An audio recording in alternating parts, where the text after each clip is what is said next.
Benvidos a este novo curso polo que se refire a xeografía.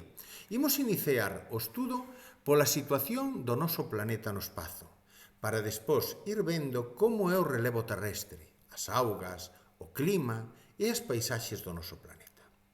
Neste primeiro vídeo do curso, imos centrarnos na situación da Terra no espazo, como é a súa estrutura e cales son os movementos que o noso planeta realiza dentro do sistema solar e cales son as súas consecuencias.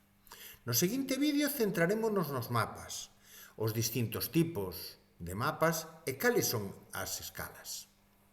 Deixaremos para un terceiro vídeo deste primeiro tema o estudo das coordenadas xeográficas que nos van a servir para poder localizar puntos nun mapa. A Terra forma parte do sistema solar. É o terceiro planeta máis próximo ao Sol do que dista uns 150 millóns de quilómetros e é o quinto en tamaño, cunha superficie duns 510 millóns de quilómetros cadrados. A Terra é o único planeta do sistema solar no que existe vida. Esta desenvólvese nunha zona chamada biosfera. Pero, por que existe vida na Terra? Son varios os motivos. En principio, porque a temperatura na superficie terrestre é moderada. A Terra atópase a unha distancia adecuada do Sol, o que fai que non faga nin moito frío nin moita calor. Tamén pola existencia da atmósfera. Esta capa gasosa absorbe calor, o que evita que de día a superficie terrestre se quente demasiado e de noite arrefríe. Por último, a presenza da auga líquida na superficie. Case as 3/4 partes da superficie da Terra son auga. A parte externa da Terra está formada por 3 capas. A atmósfera, que é a capa gasosa que rodea a Terra, está composta por nitróxeno, oxíxeno e outros moitos gases. A hidrósfera, que é o conxunto de augas que existen no noso planeta, mares, océanos, ríos, lagos, augas subterráneas e xeo. E a litosfera, que é a parte sólida externa da Terra, e está formada polos continentes e polos fondos dos mares e océanos. A Terra ten dous movementos principais que realiza ao mesmo tempo, o de rotación e o de traslación. Imos comezar polo movemento de rotación. Este é o movemento que a Terra realiza cando xira sobre o seu eixo de oeste a este, no sentido contrario das agullas do reloxo. Tarda 24 horas en completar un xiro. O eixo da Terra está inclinado 23 grados respecto á súa órbita arredor do Sol. E este movemento é o causante do día e a noite. A parte iluminada polo Sol quéntase e a zona sin iluminar enfríase. A duración do día e da noite varían ao longo do ano.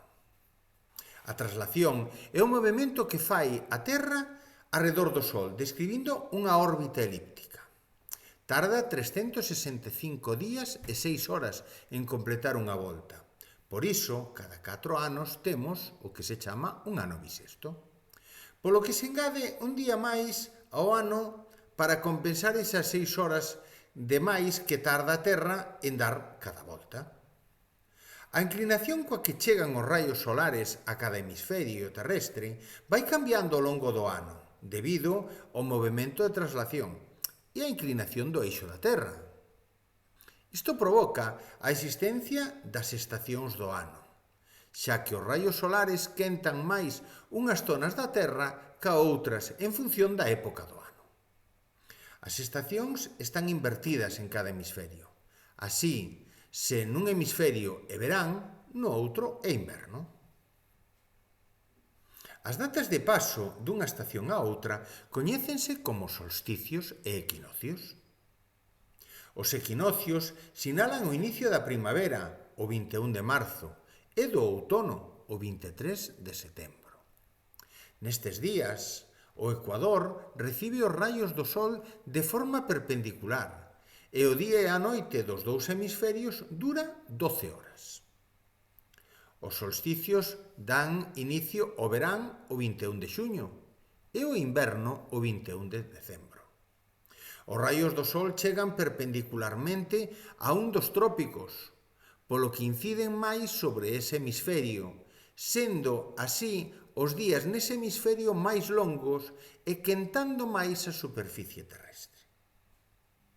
Con isto, damos por rematado este primeiro vídeo do curso. Como vos dicía, en vindeiros vídeos centrarémonos nos mapas, os distintos tipos de mapas e a escala, así como o estudio das coordenadas xeográficas. Vémonos no seguinte vídeo.